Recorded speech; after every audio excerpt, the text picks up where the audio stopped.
السلام عليكم ورحمة الله تعالى وبركاته نحمده ونصلي على رسوله الكريم أما بعد فقد قال الله تبارك وتعالى في كلامه القديم وفي الفرقانه المجيد بعد أعوذ بالله من الشيطان الرجيم بفضل بسم الله الرحمن الرحيم كل من عليها فان ويبقى وجه ربك ذو الجلال والإكرام صدق الله المولان العظيم எல்லா புகழும் அல்லாஹ் ஒருவனுக்கே உரித்தாகட்டுமாக ஆமீன். அன்பிற்குரிய அல்லாஹ்வின் நல்லடியார்களே, அல்லாஹு தாலா குர்ஆனில் பிரபலியமாக நாம் மனப்பாடம் செய்திருக்கக்கூடிய சூரத்துர் ரஹ்மானில் அல்லாஹு தாலா இரண்டு அத்தாட்சிகளை கூறி ஃபபி ஐயி ஆலாஇ ரப்பிக்குமா துகத்திபான், அந்த அத்தாட்சிகளில் எதை நீங்கள் பொய்யாக்குவீர்கள் என்கிற கேள்வியையும் கேட்டுக்கொண்டே போவான் அந்த சூரா முழுக்க.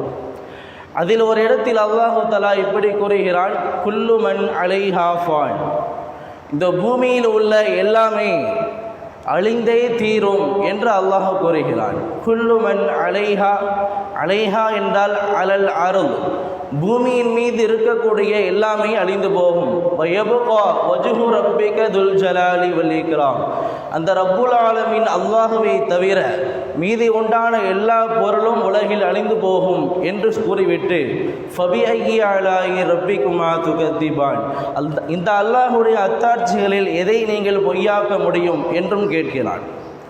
குல்லு மன் அலைஹா ஃபான், உலகில் உள்ள எல்லாமே அழிந்தே தீரும். உலகில் படைக்கப்படுகிற எல்லா பொருளுக்கும் எக்ஸ்பைரி டேட்டுன்னு ஒன்று இருக்குது. அந்த டேட் வந்தோன்னா ஆட்டோமேட்டிக்காக அந்த பொருளுக்கு மதிப்பு இல்லாமல் போய்விடும்.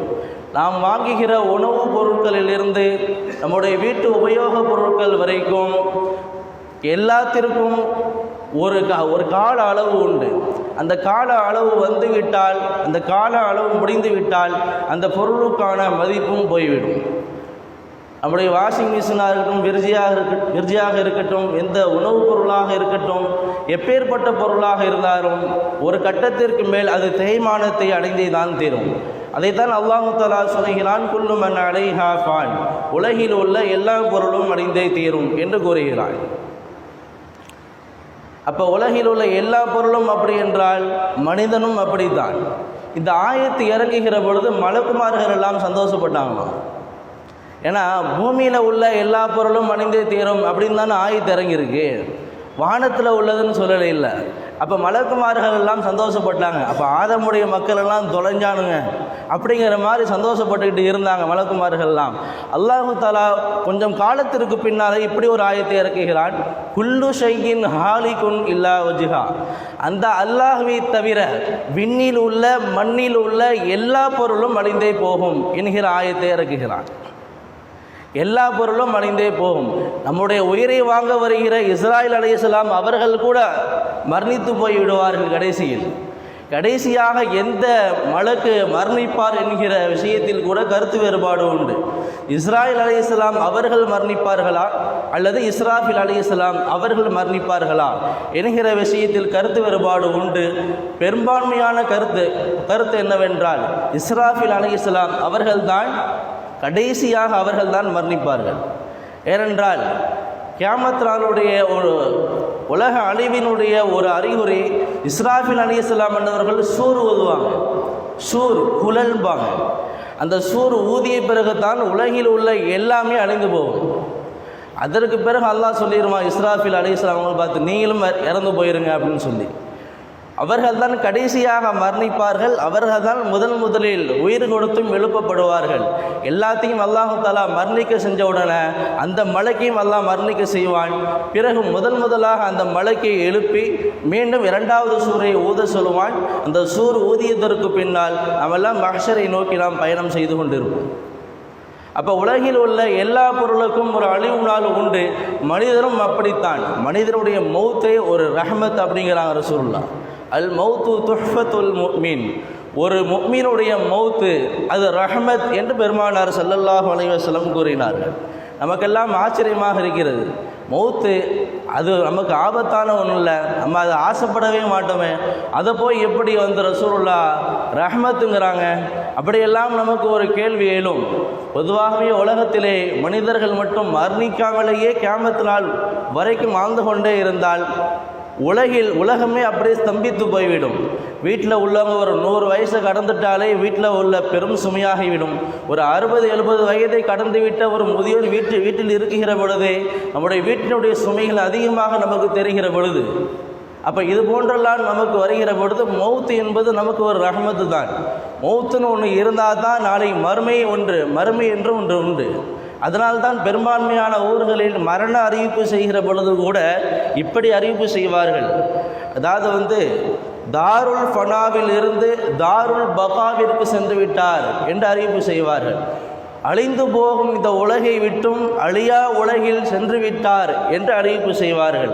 ஆக ஒரு மனிதனுடைய மௌத்தும் கூட அவனுக்கு ரஹமத்து தான் என்பதை பெருமானார் ஸல்லல்லாஹு அலைஹி வஸல்லம் அவர்கள் கூறியிருக்கிறார்கள்.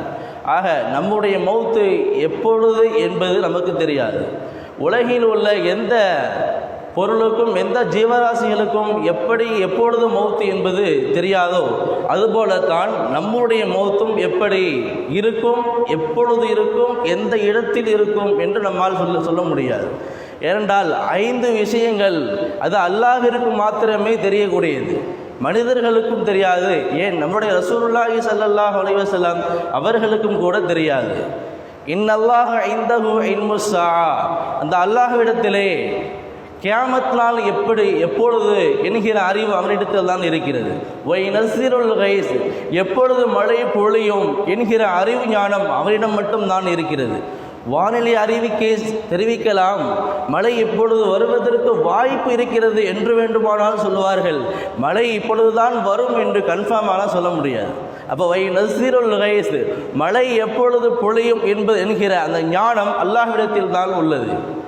வயஅலமு மா ஃபில் அர்ஹாம், கருவில் உள்ள குழந்தை ஆண் குழந்தையா அல்லது பெண் குழந்தையா என்கிற அறிவு ஞானம் அந்த அல்லாஹ்விடம் மட்டும்தான் இருக்கிறது.